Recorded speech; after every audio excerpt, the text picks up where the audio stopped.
story for you. So last week we played. Were you here? Were you a drummer last week? Yes. No. Yes. Wow, dude, time goes by so fast. We already played 2 since that one time that we didn't. What? So anyway, I don't remember. I may have even texted you, Eunice drummer.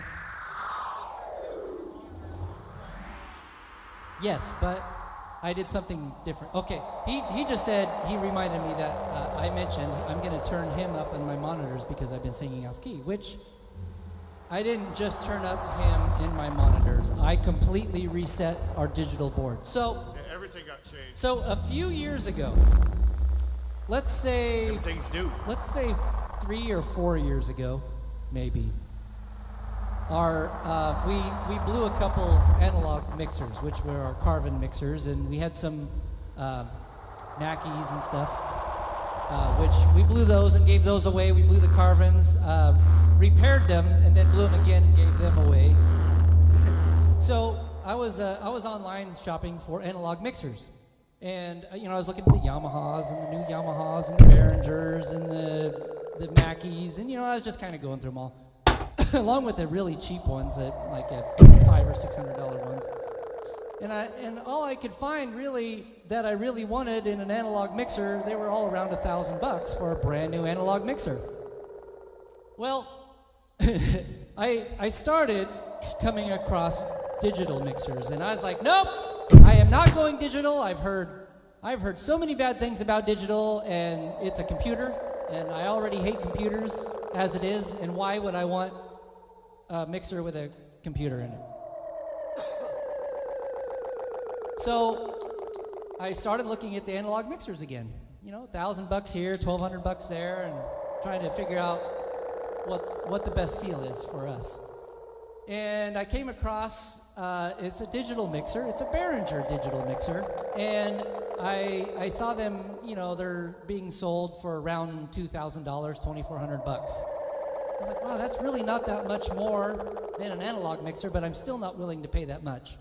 So I typed in used digital mixers, and I was finding them for around $1,000, which is what I would have paid brand new for an analog mixer. So I was like, if it's only $1,000, I can get into the digital world and try to learn that and see what it's all about. Well, I got it, and when I initially got it, it actually sat in my living room for about 3 months, where I learned how to use it. Took me 3 months to learn how to use it and to learn how to program it. And so we've had it for 3 or 4 years now? Yep. Anyway, last week you heard its original settings from when I originally set it up. Yeah!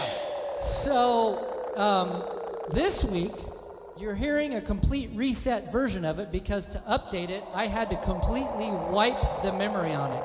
Guess how long it took me to reprogram it to do what it's doing right now? 12 hours. Did I tell you already? It took me 12 hours to reprogram this thing to do what it's doing right now. Do you have a digital mixer? Yeah, stay away from them. And if we travel, dude, I'm taking an analog mixer with us. It's right there, dude. Well, yeah, there's this one. We got a Yamaha back here, really good. Actually, we've used this one before on somewhere. I thought we did. No, only me. No, we have never used that anywhere. Nowhere. No, only used that on station. Oh, well, No Doubt's use this one. This is a good one. I mean, it's awesome. It's awesome knowing that we know how to run the digital world now, but it's really too complicated. I'll just say it's stupid. Yeah, No Doubt's got an amp down underneath the mixer here. We got a pair of amps when he's like, those are our amps, not mine. When we were buying amps for our PA. Well, when we got our PA speakers, they had all the original equipment on the inside, and they came with the original amplifier that whoever used them had with them, which is an old tube amp, and it made a lot of noise. Yeah, it sounded really cool. We used that PV600A or B. Yeah, we used that for a while. That We used sounded that really for a good. couple gigs. It was kind of scratchy. It sounded good though. That wasn't bad. And then No Doubt and I went up and met this guy in Eugene from, what was it, Roadrunner Studios or something? I forget. Anyway, there was a guy that ran a studio up in Eugene getting rid of his old amps, and we bought both of them. So that's what we used to run our PA and, well, both of our PAs. Yep, we got both of them. Yep. Can't tell the string I'm So anyway, digital mixers.